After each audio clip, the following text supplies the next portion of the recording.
자, 그러면 우리 이제 내용을 들어가겠는데요. 자, 오늘 우리가 개강론 하루 만에 다 끝내는 거잖아요. 요 강의에서 쓸 교재는 유아임용 핵심집이라는 그런 교재이고, 자, 이 교재는 유아교육 개론과 유아교육 과정 다 합해서 60페이지 정도로 끝나는 그런 책이에요. 그래서 개강론을 정말 엑기스만 가장 핵심 시험에 나오는 것만 콕콕 찍어가지고 정리한 그런 책입니다. 자, 그래서 이 책으로 지금 정리를 할 거예요. 유아임용 핵심집이라고 하는 60페이지로 된 요 PDF 파일을 선생님들께 드리도록 하겠습니다. 그러면 이 파일을 가지고 정리를 하시면 됩니다. 자, 그러면 발달부터 보도록 하시겠습니다. 자, 발달입니다. 자, 발달부터 보실게요. 자, 발달의 기본 개념.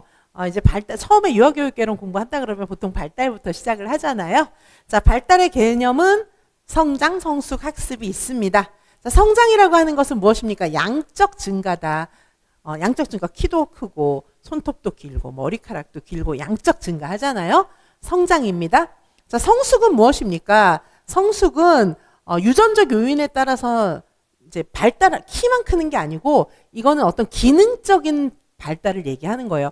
막 공부 안 해도 걸을 수도 있고, 처음에는 소근육 발달 안 하다가 나중에 소근육도 발달하고 막 그러잖아요. 자, 이런 게 이제 성숙이에요. 성장, 성숙 약간의 차이가 있죠.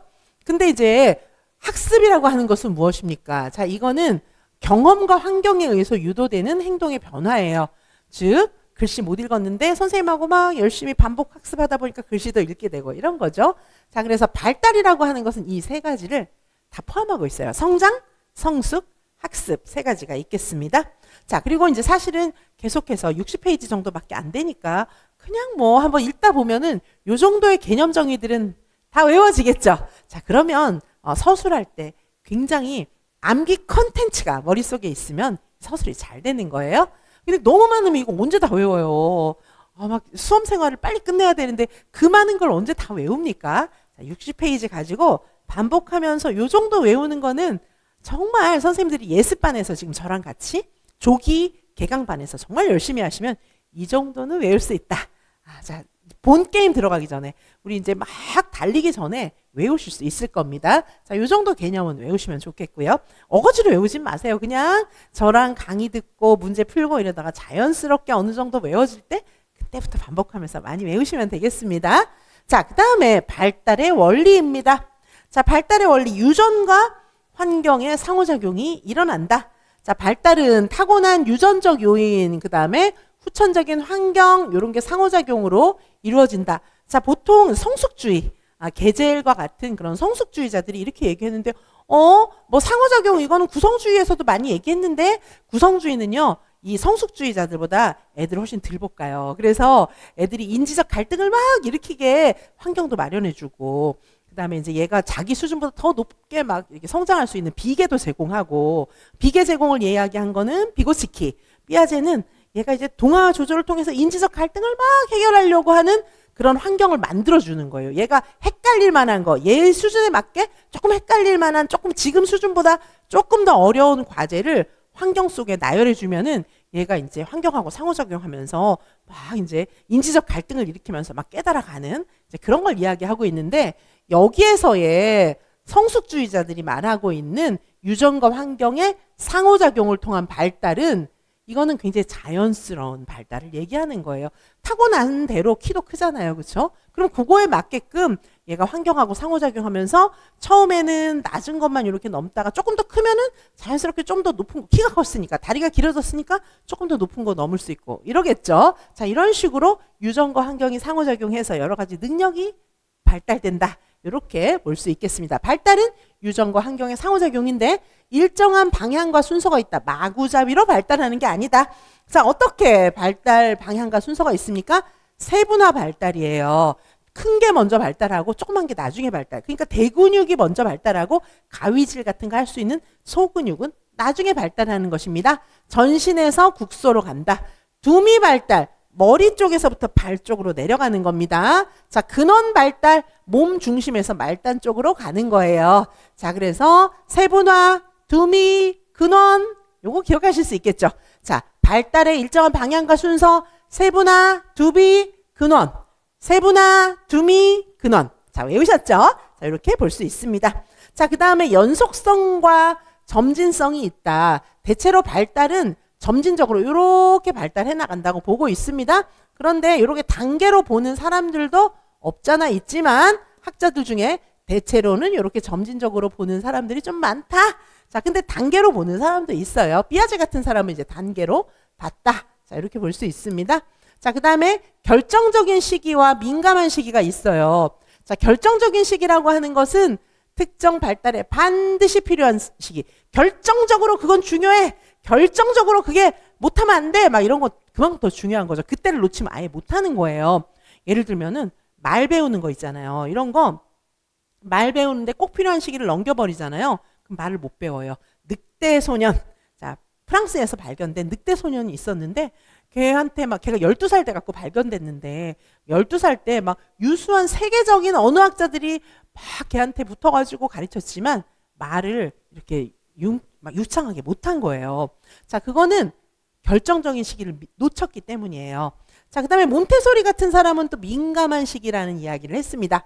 이거 둘 다 어느 정도 시기가 있다 이렇게 이야기하는 건데 결정적으로 더 중요한 건 결정적 시기예요. 아시겠죠? 자, 민감한 시기는 발달이 더 잘 이루어질 수 있는 민감한 예민한 시기가 있다. 이렇게 보는 겁니다. 결정적 시기와 민감한 시기가 있다. 자, 그 다음에 발달은 통합적으로 이루어진다. 예를 들면 하나만 막 잘하는 그런 게 아니고 상호작용을 막 하는 거예요. 예를 들면 막 신체가 튼튼한 아이가 있다면 걔는 신체 표현도 잘하고 하다 보니까 친구랑 막 사이좋게 뛰어다니면서 같이 노니까 또 사회관계 영역도 발달하죠. 친구랑 막 노래 부르면서 노니까 노래도 잘하죠. 이렇게 되는 거예요. 자, 그래서 발달은 여러 가지 영역들이 통합적으로 이루어지게 되는 것이다. 통합적 발달, 상호 연계되어 있다. 그리고 발달에는 개인차가 있습니다. 유아마다 발달의 시기, 속도, 양상이 다르고 사실 우리가 이제 발달 스케줄 이런 거 있잖아요. 게젤이 만든 거. 발달 스케줄이 있지만 그 발달 스케줄하고 모든 애들이 다 전 세계에 있는 모든 애들이 다 똑같이 그렇게 발달하는 것은 아니고 특별히 어린 시기에는 개인차가 더 클 수 있습니다. 자, 그래서 지금 발달에 관한 그런 대표적인 중요한 내용들 말씀드렸어요. 자, 여기 발달의 원리 기억을 해두시면 되겠고요. 자, 요거 얼마 안 되니까 한번 쫙 보시면 되겠죠? 자, 그 다음에 발달 이론별 세부 내용을 보시겠습니다. 여기 이제 정신분석 학자들부터 보시면 프로이드하고 에릭슨이 있죠. 정신분석 학자들입니다. 자, 프로이드는 심리성적 발달을 이야기했고 에릭슨은 심리사회적 발달을 이야기했습니다. 자, 심리성적 발달 단계를 이야기한 프로이드에서 우리한테 중요한 건 사실상 이것만 잘 아시면 됩니다. 뭐 나중에 이제 초등학생, 중학생들은 그거 임용 준비하시는 선생님들이 더 잘 알면 되고 우리는 우리하고 관련이 있는 고강기, 학문기, 남근기, 특별히 우리 유치원 애들은 요 남근기가 이제 제일 중요해요.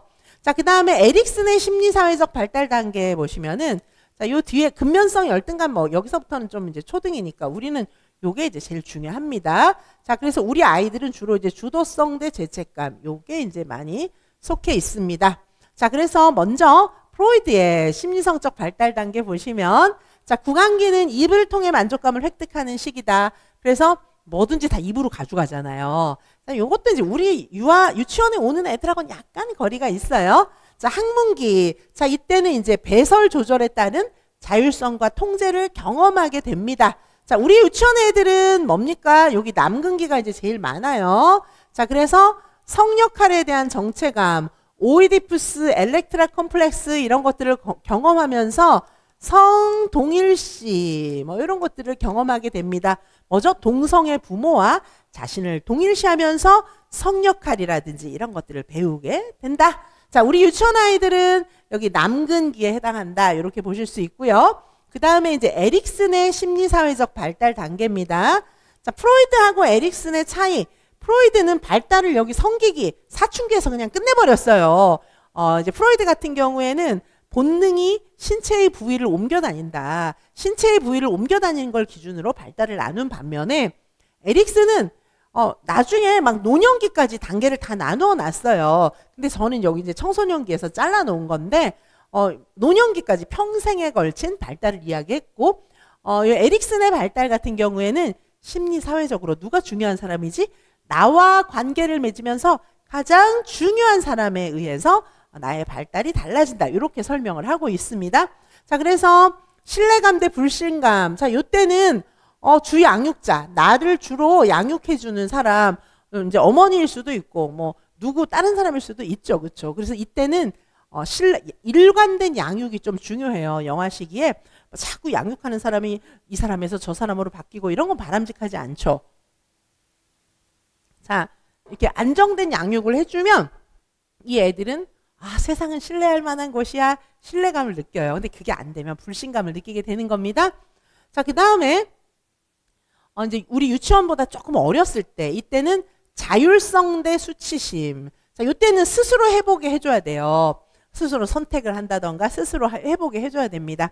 옷도 스스로 입게 해주고 머리 빗는 것도 스스로 해보고 스스로 선택해서 놀이하고 뭐 이렇게 하게 해줘야 되는 거예요.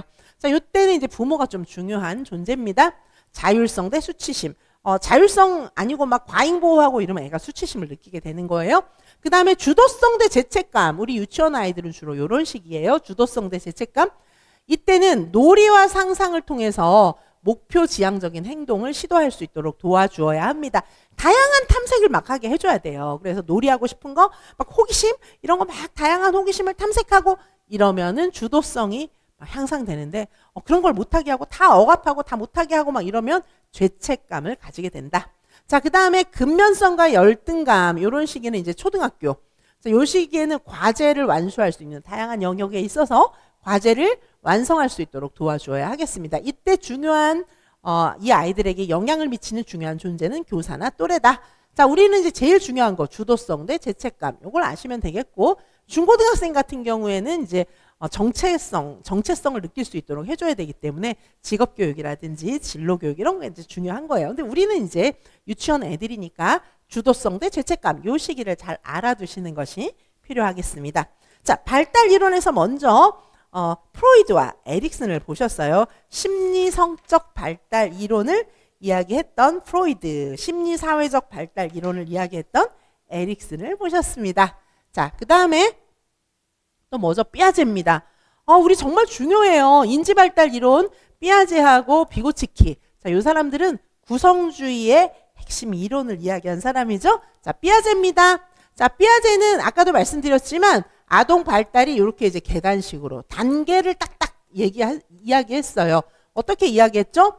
감각 운동기, 전조작기, 구체적 조작기, 형식적 조작기. 자, 우리 유치원 애들은 대체로 이제 전조작기에 해당합니다. 자, 그런데 우리 선생님들이 이 아이들을 발달시켜 주는 거는 전조작기에서 구체적 조작기로 넘어가게 해주면 가장 잘해주는 겁니다. 자, 그러면 우리 전조작기 아이들의 특징 뭡니까? 상징적 사고, 자기중심성, 물활론, 보존 개념 없음 이거예요. 자, 그러면 전조작기를 벗어나서 더 성숙하게 해줘야 되니까 뭘 만들어줘야 됩니까? 탈중심화, 조망수용 능력 가지게. 완전 자기중심적이니까 자기중심성을 벗어나서 다른 사람의 입장도 알 수 있는 조망수용 능력. 그 다음에 보존 개념이 없으니까 보존 개념을 획득할 수 있도록 도와줘야 되고 서열화 개념도 알 수 있도록 도와주는 게 필요하겠습니다. 먼저 형식적 조작기는 초등학교 고학년이니까 우리하고는 조금 차이가 있어요. 자, 우리 아이들은 대체로 전조작기. 자, 전조작기의 특징 뭡니까? 상징적 사고. 상징적 사고는 뭐를 통해서 나타나요? 아이들 가작하놀이, 상징놀이 하잖아요. 상징놀이 하는 거는 상징적 사고를 할 수 있다는 얘기예요. 내가 엄마가 아닌데 엄마 역할, 내가 아빠가 아닌데 아빠 역할. 자, 상징적 사고가 나타난 겁니다. 놀이로. 자, 그 다음에 자기중심성. 자, 요 아들은 자기중심성이 되게 강해가지고 엄마한테 선물할 때도 자기가 먹고 싶은 거 선물하고 뭐 이러잖아요. 자, 그리고 심지어는 이제 어디 숨을 때도 자기만 안 보이면 된다. 친구가 나를 못 본다는 거, 나를 이제 내가 다리가 나와 있으면 친구가 나를 볼 수 있다는 거 이런 거 잘 모르잖아요. 자, 그래서 자기중심성을 좀 탈피할 수 있도록 도와줘야 되고 물활로는 뭐예요? 너무 자기중심성이 강하다 보니까 다 살아있다고 생각하는 겁니다. 연필도 살아있어 불쌍해 버리지 마. 이런 거 물활론이죠. 보존 개념이라고 하는 건 어떤 거예요? 보존 개념은 자, 사실 선생님들 뭐 어떤 물체나 이런 거에 뭘 막 더하면은 이게 물체의 양이 많아지지만은 더한 적이 없으면 양하고 뭐 무게 이런 건 똑같아야 되잖아요. 근데 헷갈리는 거예요. 자, 전조작기 유아들은 보존 개념이 없기 때문에 자꾸 순간 헷갈리는 겁니다. 그래서 예를 들면 찰흙이 있어요. 찰흙이 있는데 찰흙을 동그랗게 뭉쳐놨다가 꾹 누르면 많아졌구나 이렇게 생각하는 거예요. 찰흙 한 덩어리를 더 붙였으면 많아졌지만 이게 찰흙이 똑같은데 꾹 눌렀다고 그게 많아집니까? 자, 요런 사고의 한계를 아이들은 갖고 있어요. 자, 여기서 자기중심성, 물활론, 보존개념 이런 것들은 다 약간 미숙한 거잖아요. 근데 전조잡기에 와, 사고의 발전이 엄청 일어났어요. 요거는 상징적 사고입니다. 상징적 사고는 감각운동기에는 어려웠어요. 근데 전조잡기가 되면서 상징적 사고를 할 줄 알게 됐기 때문에 자, 우리는 아이들의 놀이나 뭐 아이들이 일상생활을 하는 거나 이런 걸 보면서 어떻게 지원해 줄 수 있어요? 상징적 사고는 더 많이 하게 지원해 줘야 되는 거예요. 그런데 자기중심성, 물활론, 보존개념 없음 이건 어떻게 해야 될까요? 여기서 벗어나게 도와주는 게 필요하겠습니다. 자, 이해가 가십니까? 자, 구체적 조작기의 유아에게는 탈중심화, 자기중심성을 벗어나요. 조망수용 능력, 자기중심성을 벗어났으니까 여기서 나에게 어떤 역할을 요구하고 있는지 상대방의 입장에서 그걸 이해하는 거예요. 조망수용 능력, 보존개념도 획득하게 되고 그래 보존개념 획득해서 어떻게 됩니까? 과자를 이렇게 딱딱 놔뒀다가 이렇게 쫙 붙여놔도 더 줄었잖아 이렇게 생각하지는 않아요. 뭐 똑같이 5개네 뭐 이렇게 생각하고 뭐 그것 때문에 엄마 내 과자 어디 갔어 이렇게 하지 않는다는 겁니다. 자, 서열화의 개념도 알게 됩니다. 서열화 뭐죠? 비교하고 좀 다른 거죠. 자, 비교하고 구분을 하셔야 됩니다. 비교는 두 개 가지고 이게 더 크다 이게 더 적다 이게 비교예요. 서열화는 3개 이상 3개 이상이 돼서 이게 제일 작고 그 다음 요런 게 서열화입니다. 자, 서열화까지 가능합니다. 서열화를 할 줄 알려면은 A가 B보다 작고 B가 C보다 작다. 그러면 A는 C보다 작아. 요런 게 있어야 요런 생각을 할 수 있어야 서열화를 할 줄 알게 되는 겁니다. 자, 그래서 지금 피아제의 인지 발달에 관한 그런 내용들을 설명드렸고요. 그 다음에 이제 비고치키입니다. 자, 비고치키의 핵심 개념들이죠. 물론 비고치키는 온갖 얘기를 많이 해가지고 굉장히 많은 얘기를 해서 우리를 힘들게 한 위대한 인물이에요. 자, 그래서 전 세계의 교육적인 그런 현상에 정말 지대한 영향을 끼친 위대한 학자가 비고치키입니다. 자, 비고치키가 말한 내용 중에서 중요한 거. 자, 지금 재개념화된 그런 교육과정, 현대의 유아교육 이런 데 정말 영향을 많이 미친 사람이에요. 자, 비고치키가 말한 근접발달지대가 있습니다. 근접발달지대는 어떤 걸까요? 현재 수준과 성인의 도움을 통해서 도달할 수 있는 잠재적 수준 사이의 영역. 자, 어떤 거죠? 자, 여기 이제 유아가 있습니다. 유아가 있는데 유아가 혼자서 열심히 이것저것 해보고 발달할 수 있는 데가 여기까지예요. 자, 여기가 유아의 실제적 발달 수준입니다. 실제적 발달 수준. 얘가 열심히 노력하면 여기까지 갈 수 있어요. 자, 그런데 비계를 놓아주는 거예요. 되게 유능한 선생님. 예를 들면 선생님 혼자 공부하시는데 저는 이제 한국교육과정평가원 출제 인력부 출신이고 유아교육학과 교수 출신이고 또 학과장 출신이고 하니까 이제 유아임용에 대해서 정말 많이 알 거 아니에요. 그럼 제가 요거 중요해요. 막 선생님들한테 플랜도 짜드리고 뭐가 중요하다고 알려드리는 거예요. 그러면 여기 잠재적인 발달 수준까지 갈 수 있어요. 자, 잠재적 발달 수준. 이거 혼자는 잘 안 됩니다. 자, 그러면 어떻게 해야 될까요? 자, 여기 이 영역 여기가 근접발달 지대입니다. 이걸 ZPD 근접발달 지대라고 합니다. 자, 요 영역이 근접발달 지대예요. 즉 실제적 발달 수준과 잠재적 발달 수준 간의 거리 여기가 바로 근접발달 지대가 되겠습니다. 자, 이 근접발달 지대는 그냥 훅 뛸 수 있는 게 아니고 비계가 필요해요. 비계, 스캐폴딩 다 같은 거예요. 성인이 유아의 발달 수준에 맞춰서 적절히 지원한 후에 이 비계는 빼줘야 돼요. 예를 들면 비계 어떤 거 있을까요? 애들이 자전거를 타요. 부모님이 뒤에서 잡아주는 거예요. 그러면 애들이 안 넘어지고 자전거를 탈 수 있잖아요. 그 처음에는 필요해요. 근데 시간이 지나도 계속 붙잡고 있으면 얘는 자전거를 못 타게 되는 거예요. 오히려 그래서 손을 떼줘야 돼요. 비계를 빼줘야 되는 것입니다. 그 다음에 내면화. 이거 뭐냐 하면 비고치키는 친구들하고 같이 상호작용하면서 지식을 습득하는 것을 강조했거든요. 자, 지식을 서로 막 아이들하고 상호작용하면서 사회문화적인 이런 내용들을 내 거가 되게 만드는 거. 요걸 내면화라고 하고 있습니다. 언어의 중요성. 자, 언어가 굉장히 중요하다. 말을 통해서 우리가 상호작용도 하고 이러는 거잖아요. 그래서 말을 통해서 우리의 생각이 점점 발달되어 간다. 언어는 사고를 발달시키는 핵심 도구다. 이렇게 보았습니다. 자, 그러면 우리 지금 가장 중요한 학자들이라고 볼 수 있어요. 발달에서 피아제와 비고치키까지 보셨습니다. 자, 그러면 우리는 잠시 쉬었다가 학습이론, 스키너, 행동주의 학습이론부터 보도록 하실게요. 자, 행동주의가 이제 뭐 가장 중요하다 이렇게 보기는 어렵고 사실 구성주의가 더 중요한데 행동주의도 초창기에 유아 교육에 굉장히 중요한 영향을 미쳤기 때문에 잠시 쉬었다가 저희는 학습이론에서 행동주의적인 학습이론부터 계속 보도록 하시겠습니다.